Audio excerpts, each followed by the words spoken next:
Yeah, we can look at these two guys, what they've done. I think most people know who these guys are. We don't have deck lists to look at, so we'll go back to our player intro slides. Bob and Chris, 2-4 versus 4-2. So, who made the decision that Bob gets the Hall of Fame ring picture while all our other Hall of Famers did not? Steve Berkeley. Okay. I think it was a So we massive know move where of his his shirt. allegiance lies. Got It's a Bob in a nice shot. suit, holding out that ring, big grin, loving life. Chris doesn't have big grin or the ring, right? Can't get Chris Not that yet. way. Not yet.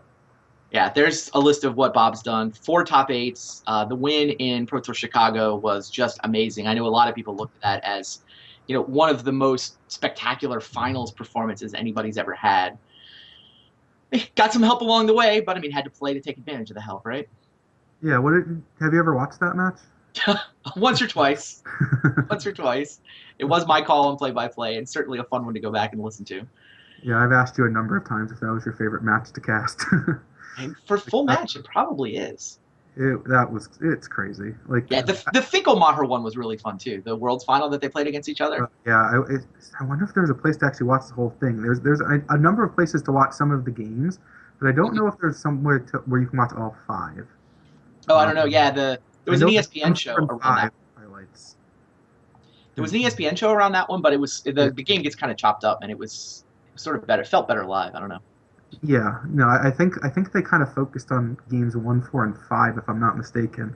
And yeah, that match was real crazy. I mean, It's awesome. obviously those two decks were pretty insane, and of course it was Bob versus John, who were just the absolute titans of Magic. Absolutely, and yeah, those are sort of the bookends on Bob's Player of the Year season. The Chicago win to start it off, and then the World's runner-up finished it. Yeah, well, he actually won the GP the week after. He won Chicago too, right? It was just ran it Yep, back. yep. The heater was definitely real. Chris, meanwhile, I believe Chris has played more Magic Invitationals than anybody else ever did. So yeah, Like Finkel might have tied him at 6, but it's also possible that John only had 5. Just one of the most popular pros in the game back in the late 90s and the early 2000s. yeah, I know the 141 pro points and the 40,000 career winnings doesn't look as impressive by modern standards, but you're talking about an era when there just weren't that many GPs, where the Pro Tours didn't award as much money. 4 points. Yeah, or points, exactly. Yeah, the pro points have definitely gotten inflated since Chris's heyday. There was no just going to the PT top 16 and getting your 15 points. That was not a thing. Exactly. So, definitely very different. And yeah, Chris has been trying to make as much of a comeback as he can, and putting up some decent results, getting to go to a few GPs here and there. It's Yeah. not easy in the real world. I see Dark Ritual in Bob's name. And Chris, Phantasmal Image, Cavern. That's got to be a Merfolk deck, right? Yeah, that is the definition of a Merfolk deck. I I guess mean, it we haven't seen an actual results in Merfolk it. deck, but I don't know who else runs Phantasmal Image. No, that doesn't go in too many decks. And So Bob, I mean, the Dark Ritual makes me think this is some sort of Storm concoction. It could easily be the Doomsday deck, yeah, that hand. I would guess Doomsday. Um, Either way, I like it. Sure. Yeah, I know Luis had Dark Ritual as a one of in his version of the Doomsday deck, which makes a lot of sense. Yeah, All right, Thought kind of Seeds from varies. Bob runs into a mental misstep. His hand is not far away from being fantastic, but it kind of does nothing currently. No, Um, it has to draw a Merfolk, right? right. Phantasmal Image has nothing to copy right now. His Yeah. hand does. I mean, he can cycle a Time Walk next turn, but if he doesn't have a creature in the top 2 cards, he's going to really start to fall behind the way the deck is supposed to work. Right. Really looking for, I guess, any creature is Yeah, reasonable. I mean, Besides First Catcher another is less image, than ideal, but any of but the Lords, the True Name, Silvergill. I mean, you do what you got to do. He would sack Lotus for Silvergill Adept and then copy it, right? I guess you kind of have to at this hand. Bob's looking at Preordained Duress Polluted Delta. I still have him on Doomsday. It is definitely the most likely deck for him to be on, but it's still Maher. He could be on complete homebrew. True. Yeah, I mean it's a lot of blue-black sort of control-ish. It's not a true control deck though. Not with Dark Ritual in it. Right. I mean, who knows if he's ritualing out Bobs or ritualing out Doomsdays or ritualing out Tendrils of Agony. Dark Confidence would be fun. He doesn't really know anything about Chris, though, right? All he's seen is Basic Island and Misstep. I mean, we Right. can see that Chris has a Merfolk hand, but Bob has no idea what he's up against. Well, he's about to have a better idea. Yeah, Chris is not going to force this, right? It wouldn't really make a lot of sense. Yeah, I mean, Bob probably is taking the Force of Will, and then you just get to keep your blue card. Give him some information. I mean, that'd be the only reason. It might I be think tempting is to this is knock an Bob interesting college. decision for Bob. And I'm not sure what I take. Like, Bob's hand is bad. I Hmm. mean, he does end up taking Force of Will, which is Bob's hand is pretty bad, isn't it?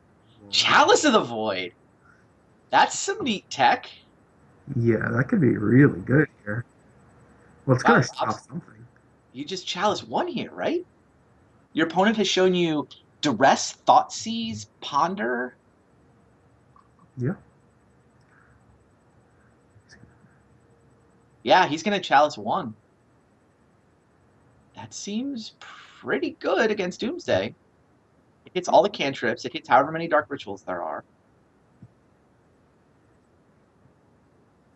So did Bob leave his ponder cards on top? Do we know? Hmm. Yeah. Okay. Well, yeah, that's bad. He's not doing anything for a long time, but he is not facing any pressure. That's the good news. Haven't really seen Chalice of the Void out of a Merfolk deck. That's kind of cool, actually. Yeah, interesting decision for Chris to not play land there. To not do Not what? sure Play why he land. would hold that. He played Time Walk, but didn't play the Cavern, which is kind of Oh, just. I mean, maybe he's got a brainstorm or Curse Catcher. Doesn't? Oh, it does. Of course, the Cavern makes it uncounterable, so the Curse Catcher does not turn it off. Mm-hmm. Well, I always see that trigger and get myself confused. And now here's Silvergill Adept, where he's going to have to pay full price and sack his Lotus, I would think. But yeah, you do what you got to do. Is he able to also copy it? He is, right? If he plays his island. he can copy it. Chris is figuring out that he does not have folk to reveal, is not letting him cast that card. That's the problem with Phantasmal Image. Like the Merfolks that deck that I've been running, I actually got down to 0 Phantasmal Images just because I kept finding myself in the spot where like I want all my creatures to be Merfolk. Interesting. Image is a powerful card, but It is. it It does is. come with a drawback. I'm probably just wrong to not have it. I'm not sure. You could very easily be right. So this game is looking pretty tough for the Great One right now. Yeah, next surely he okay, yeah. Image copy adept. He does get the card draw out of that. Now there's 5 power and a wasteland, although he had to play his land drop already. Yeah, Bob's hand does nothing. It's got a preordain that he can't cast, a dark ritual that he can't cast, a misdirection. Oh, That speeds up the clock. Actually, doesn't. Oh, it does because the 18. Merfolk Yeah, itself. So yeah, it puts him on a. it turns 5 into 8 followed by 10. That's got to help. Yeah, It's now he's lethal next turn now, right? the Lord itself and the 2 damage next turn is gonna be Yeah, 3, 6, 7, 8 now and 10 next turn. Was not a great draw by Chris, but the Chalice This is was looking. definitely a very bizarre game. Yeah, Bob's Not deck. as either player drew it up. No, Bob's deck just hasn't really performed. Chris still doesn't really know what he's up against, right? Well, he's just saw the 4th Underground Sea, so Oh, he's and got it's an idea. He's got an idea that's probably pretty accurate. And however you're going to sideboard, whether it's against blue black control or Doomsday itself, it's probably not going to change. Yeah, that's the range though. The range seems like it could be blue black control, it could be Doomsday, it could be some sort of storm combo deck in between. Those seem like the basic options. I'm not sure that there are storm combo decks that really play for Underground Seas and no other colors. Maybe I'm just wrong though. You make a fair point. Yeah, the dedicated storm combo decks tend to have the red mana. You want burning. So, yeah, I think if you're Chris, you're guessing that you're facing a Doomsday deck. Yeah, and then we've got our producer whispering in our ears that it is in fact a Doomsday deck.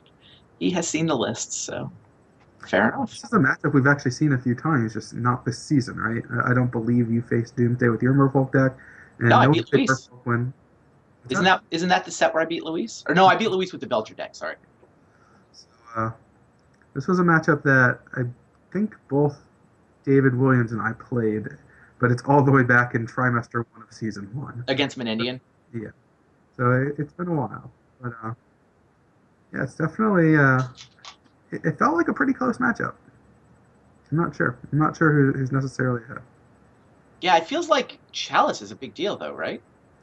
Yeah, I guess that could change things dramatically. I certainly haven't I mean, we tested didn't with see a that null card. rod from Chris. I'm guessing he's got chalices instead of null rods, which seems like it would be a lot better in anything Delverish, right? The Delver decks, and you feel bad as the Merfolk player. You have null rods against an opponent that's only got 2 moxes anyway. Chalices, though, right? You can chalice 0 on the play. You can chalice 1, which just seems amazing. It seems a lot better than null rod against Delver. Yeah, I mean, It's probably similar to null rod against Doomsday, or it's just chalicing 1 also really powerful here. Chalice is way better, I think. Like, actually, no rod, I guess, isn't the worst, but Doomsday can kind of like get Hercule's recall if it wants to, and then cast. It depends on the situation, how much pressure you actually are able to put on them, because of course Doomsday does cause you to lose half your life, so it's a lot harder against a deck that has a bunch of creatures to cast Doomsday and not try to win that turn. So you could easily be constrained on your mana, especially facing Curse Catchers, Wastelands, and the like. Which there's a lot of mana denial in that way in the Merfolk deck. So Oh yeah, definitely. either way, it seems like it's going to be an actual tough matchup for Bob. Chris commented in our chat that he made a classic use of Black Lotus, the Silvergill Adept. Well, Chris quite has the best Wasteland answer, Chris. only. Probably, yeah, he has to mulligan that. Wow, he has null rods and chalices. Interesting. That draws a keeper. It's one of those where you probably don't play the turn 1 Curse Catcher because you need it to get the turn 2 Adept down. What is that in Bob's hand? Is that a Dryad Arbor or a Basic Forest? Or It's a basic forest. that is bizarre. Why does he have Basic Forest in his deck? Well, Luis had Trigons. In Luis his had a basic Doomsday forest. deck? Sideboard. You bring it in against the mana denial decks. Like Oh, anybody with Wastelands, you go get the forest out of the sideboard. yeah, makes sense. I guess he had Xantid Swarms and Yeah, whatnot. Xantid Swarms and Trigons and Nature's Claims was Luis's list from Trimester 1. Basic Forest still feels surprising to me, but I guess maybe it shouldn't. I just got a basic island in the main. I mean, you can't cast Doomsday with that one either. Right. I mean, you need a lot of blue mana. You've got Gushes, and then you've got, it's just more surprising to not have, I guess, a more dual lands that produce green mana. But Well, I think the idea is that you want to make sure you have something that'll survive Wasteland in the shops matchup. I You want to mean, make sure that you can reliably cast your Nature's Claims. Your it Trigon. certainly makes sense why you would have it. It's just, That all those things add up to enough justification, and you're not buying it. oh, I mean, it makes perfect sense. It's just still kind of weird on my eyes, I guess, Fair to enough. see All this hand of Doomsday, a bunch of blue cards, and Basic Forest. right. That is fair. All right, Bob played Underground, saw the Strip Mine, saw the Null Rod, took the Chalice of the Void, decided that was a bigger problem than any of those. Chris top decks a The biggest problem Wastelands. of all, unfortunately, was the Wasteland Strip Mine. Oh, yeah. Well, the Bob, Wasteland wasn't there. Now this basic forest can actually get strip mined, and Chris can just, yeah, I think Chris is right. You see basic forest come down, he doesn't have, I don't know, maybe it was bait for the strip mine, but your game plan is to be a mana denial deck fundamentally, so. So Bob might have to just force this Curse Catcher because he's not going to be able to force later with no lands anyway. And He this knows is the Adept is getting coming this horrible. turn. Well, Chris is going to need to draw both a land and Merfolk, which is exactly what Chris's two draws were. But Fair. Yeah, maybe he you did just not force have it. the island or the other Curse Catcher.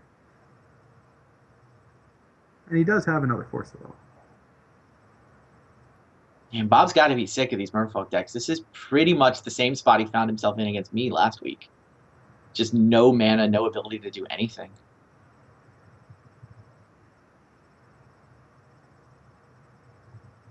Yeah, so he did force the Curse Catcher, and Chris is going to go Null Rod before Adept, just putting a huge priority on disruption and mana denial. That's always the irony. As soon as you drop the Null Rod, here comes Black Lotus off the top of your deck. Yeah, even without the no rod in play, the Black Lotus isn't super powerful. I mean, hard casting Force of Will is better than not hard casting Force of Will, but I mean, Bob's in so much trouble this game. It's kind of Yeah, he's going to force a ridiculous. will. Goes for the force of will on the adept. That totally makes sense. He's just got to buy himself time and hope Chris can't draw anything. Here you see the Phantasmal image with nothing exciting to copy again. It's a blue card, or it's a Curse Catcher, so It is a blue card. it's a good split card in that way. Oh, the hateful artifacts just keep coming. Grafdigger's Cage turns off Yawgmoth's Will. Basically, all it does in this matchup is turn off Yawgmoth's Will, but that's still not nothing. Right. And he doesn't know for 100% that it's a Doomsday deck yet. This is crazy. What turn? What turn does that say? 8. So Bob has not drawn a land in his first 8 turns. I guess 7 draw steps. You are kept a 2-lander and then whiffed on his first now 8 draw phases. That's crazy. And it's kind of sad. Wow, now you Chalice 1, right? Lock out all the cantrips. Lock out your curse catchers, but there's only 3 of them. 2 of them left, right? Yeah, and that's only if you don't draw a cavern before you draw Curse Catcher. True. I mean, Chris has his own ancestral and the like, so. Yeah, he has the ancestral. He probably has missteps. Although the Chalice is just sort of a better form of those. Those turn into blue cards for Force of Will. Bob is so far away from casting a spell. I mean, I understand he hasn't drawn a land the first 9 turns, which is insane, but all his moxes are turned off. So who knows how many mana sources he even has? He needs to draw a bunch of fetch lands because Chris has the Wasteland in hand, and he still needs to get to 3 mana to cast his first spell to get around Curse Catcher. Like, this is just kind of painful to watch. Yes. 11 turns of Bob not drawing a land now. Yeah, On the mox would have been turned off.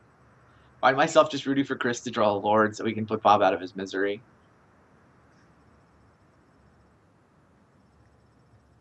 I'm not going to root for Bob to just draw a few lands and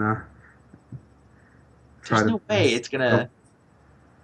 I mean, if he had drawn, 2 lands in the last 13 turns, he wouldn't be too far out of it. I guess, yeah, sure. If he can get up to... We really need to... Now the game's over. Yes. Yeah, now it's just over. If he could have gotten to the point where he could resolve Demonic Tutor, then I think we could have had an interesting game. Mm-hmm.